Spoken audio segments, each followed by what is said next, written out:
The gavel slammed down with a thunder that echoed across the courtroom. "Order!"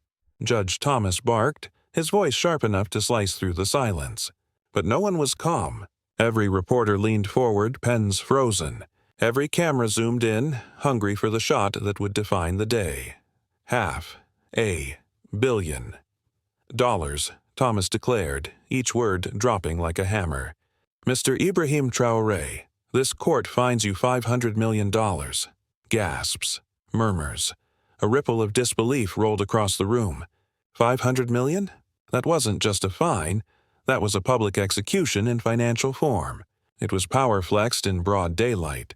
The kind of number designed to crush not just a man, but a symbol. Traoré didn't flinch. He didn't even blink. His face, carved in stone, stared straight at the bench. To the cameras, to the world, he looked unshaken.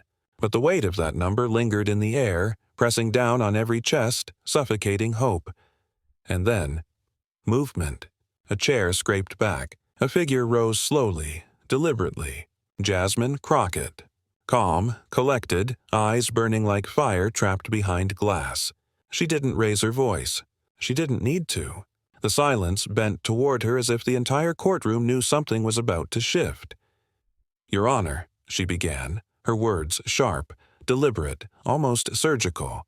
"You think $500 million can silence a man? You think money is the measure of justice?" The reporters jolted upright.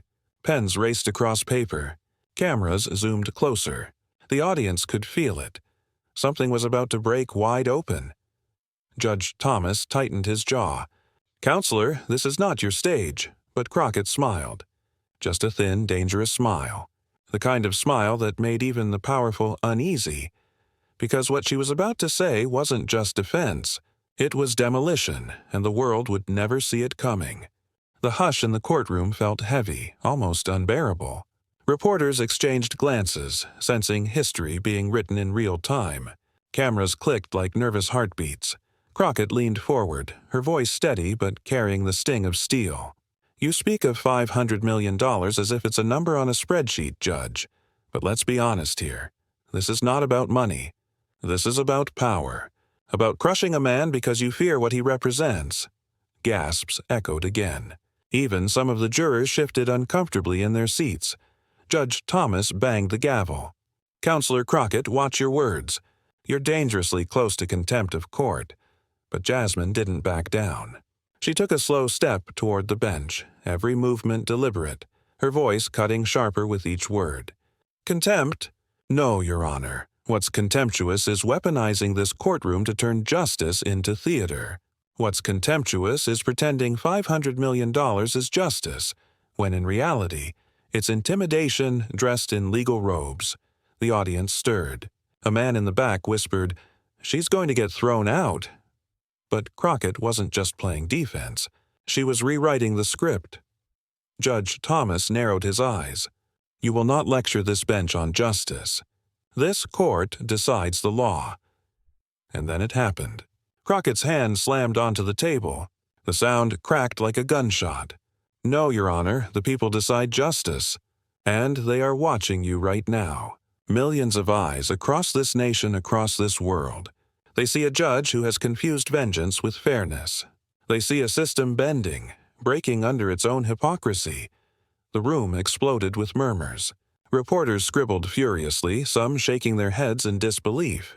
Was this courage or career suicide? Judge Thomas's face reddened. His gavel came down again, but the sound no longer controlled the room. The power had shifted, subtly, dangerously, and entirely in Jasmine Crockett's favor. And in that moment, the question wasn't if the fine would hold. The question was, could Judge Thomas survive the storm he had just unleashed? The atmosphere grew electric, like a storm brewing over a battlefield. Every breath in the courtroom seemed to wait for what Jasmine would say next. She leaned in, lowering her voice so that the silence had to strain just to catch it. "Your Honor, do you really want to talk about money? About fines?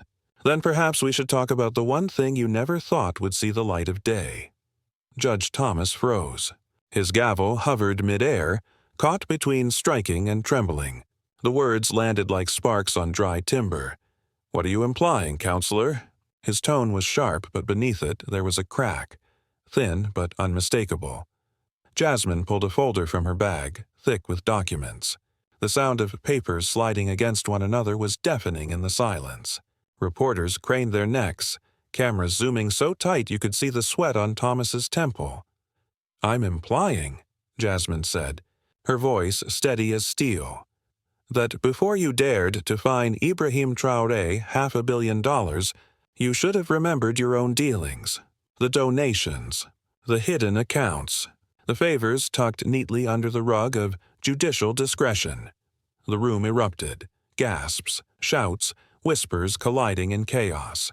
A journalist nearly dropped his camera. Another muttered, "This is impossible. She wouldn't dare." But she dared. Judge Thomas slammed the gavel, desperate now. "This is irrelevant.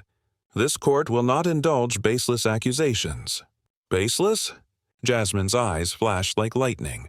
"Then you won't mind if these records—" She held the folder higher, visible to all, "are entered into evidence." The room went still again, but this time the silence was different. It wasn't anticipation. It was fear. Fear that the very walls of the court might not contain what was about to explode. Reporters whispered into phones, already sending fragments of the bombshell across the world. Judge Thomas's face drained of color. His power, once absolute, now dangled by a thread Jasmine had just yanked into the open. The fine against Traoré no longer mattered. The trial itself no longer mattered. What mattered was one devastating question. Could the judge survive his own courtroom? Judge Thomas's gavel struck so violently it nearly splintered the wood. His voice thundered through the chamber, but the edge of panic had crept into it. "Enough! This court will not be hijacked by theatrics. Counselor Crockett, you are dangerously out of line. I could have you removed this instant." His words cracked like a whip, but they didn't land with the force he expected. The audience no longer leaned toward the bench. They leaned toward Jasmine. Every eye tracked her, every heartbeat synced with her defiance. Jasmine tilted her head, calm in the storm. "Remove me?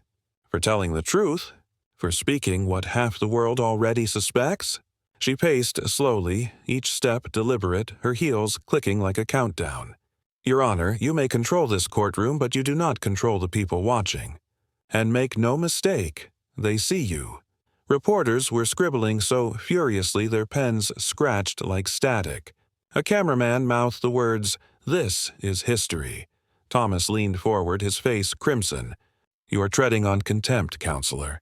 One more step and I will end your career." That was his mistake. Jasmine stopped, turned, and locked eyes with him. Her voice dropped to a low, lethal calm. "You can't end what you didn't build, Your Honor. My career isn't defined by your approval. It's defined by the people I represent. And today, they're watching a judge try to silence the truth with a gavel." The room shivered. A murmur rolled across the benches like thunder in the distance. Thomas pounded again. Bang, bang, bang, but the sound no longer commanded. It sounded desperate, hollow, like a man clinging to the fragments of his power. "Order," he shouted. But the only order left was the one Jasmine controlled. She placed the folder down on the table, slowly, deliberately, like a weapon set on display. "You can silence me, Judge. You can hold me in contempt, but you cannot erase the facts. And once they're spoken, you cannot unhear them. That's the power of truth. It doesn't vanish at your command." A silence fell that was heavier than any gavel strike. Everyone knew this was no longer Thomas's courtroom, it was Jasmine Crockett's arena. The silence was suffocating, as if the walls themselves were bracing for impact. Judge Thomas sat rigid, jaw clenched, knuckles white against the bench. His robe, once a symbol of unshakable authority, now looked like a costume fraying at the seams. Jasmine let the pause linger, letting tension swell until it felt like the air would snap. Then, with surgical precision, she pulled a single sheet of paper from the folder. She held it high for the room to see. "This," she said, her voice ringing like a bell, "is proof that while you, Judge Thomas, claim to defend justice, You have accepted contributions from the very corporations that benefit from silencing men like Ibrahim Traoré. The courtroom detonated. Reporters leapt from their seats, shouting questions, cameras flashing like lightning in a storm. Gasps cascaded from every corner. Even the jurors, sworn to silence, covered their mouths in shock. Judge Thomas slammed the gavel, his hand trembling now. Irrelevant! Stricken from the record. Bailiff. But Jasmine cut him off, her voice slicing through the chaos. You can't strike the truth, Your Honor. You can't erase what's already in the hands of the press. It's too late. The people know, the audience roared, half in outrage, half in exhilaration.